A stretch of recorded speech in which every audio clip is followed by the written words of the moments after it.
Hello, Drusietta. My name is Tawana, and I'm responding to your post on week 5 on the elderly.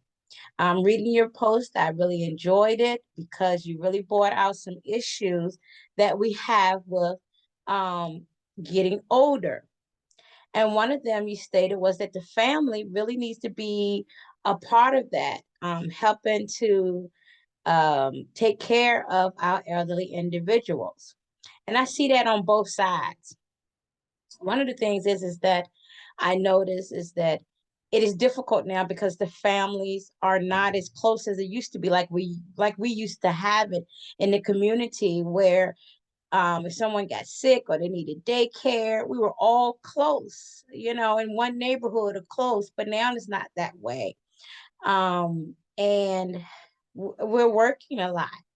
And so it's hard now to take care of family, take care of the elderly like we used to be able to. So we put them in assisted living facilities, um, and then sometimes we get so busy we forget that they're there. And then when something goes wrong, we want to make sure we want to put all the blame on those people that's in the home when we actually have to do our part. When we do put a family member in assisted living facility, it has to be an extension of ourselves. So just as if they were living in your home, you have to still give the same effort and care because assisted living facilities can't do it all and they cannot handle it all. So when I put my father in one, had to do that, and he was very depressed and upset, but then he began to like it because he was socializing, running and talking. They were going out and doing things, so he had started to enjoy it. And but we had to do our part. We had to go in and make sure. So you're absolutely correct. Family, whether in your house or in a assisted living facility, we must do our part to make sure they're taken care of, because people are not going to take care of our family like we will. And then I also saw where you're talking about the negativity that comes in with growing older. And I see it. I see it in myself. As I grow older, I'm looking into my face more and I'm seeing the little dimples and little brown spots, and I'm mentioning and talking about it a lot. And growing 2015, in her article, chapter 8, she states that we have to be careful how we perceive growing older. And why is that? Because what we say out of our mouths can then turn, the word tells us that we have power in our mouth. So if we're talking about, oh, I'm getting older, this hurts, oh, we're just bemoaning the fact that we're living and living a long life. But the younger ones hear that, and then that puts a fear in them. They don't want to grow old, so we make it not growing old gracefully, but we have a lot of complaining that comes with it. So of course it's going to bring fear, and fear brings in stigmas.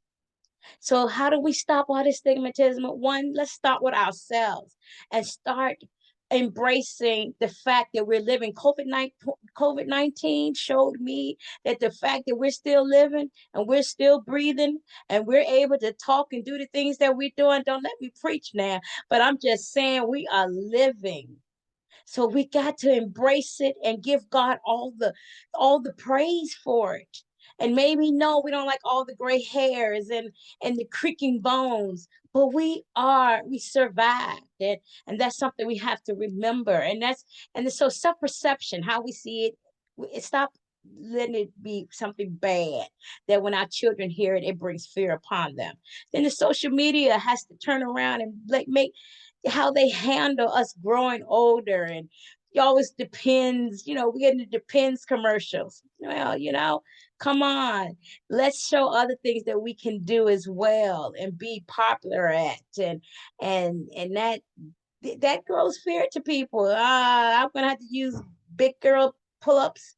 So also then Grun 2015 also talks about the way that we have to learn how to interact with one another. Do not just make it growing old something that you do far in the distance. Let it be a part. Let children start going to retirement homes and seeing how that everybody's not in a wheelchair. Some of them are driving cars, going to the park, hiking and doing different things.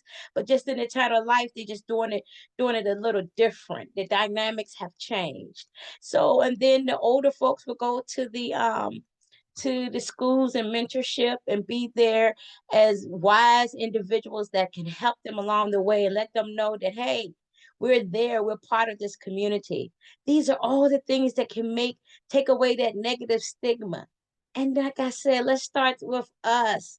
We are beautiful, we're wonderful, and we have made it, and we got to give God all the glory. Amen. And thank you for listening. I really enjoyed this topic and reading how you believe in elderlies and growing up. Thanks again.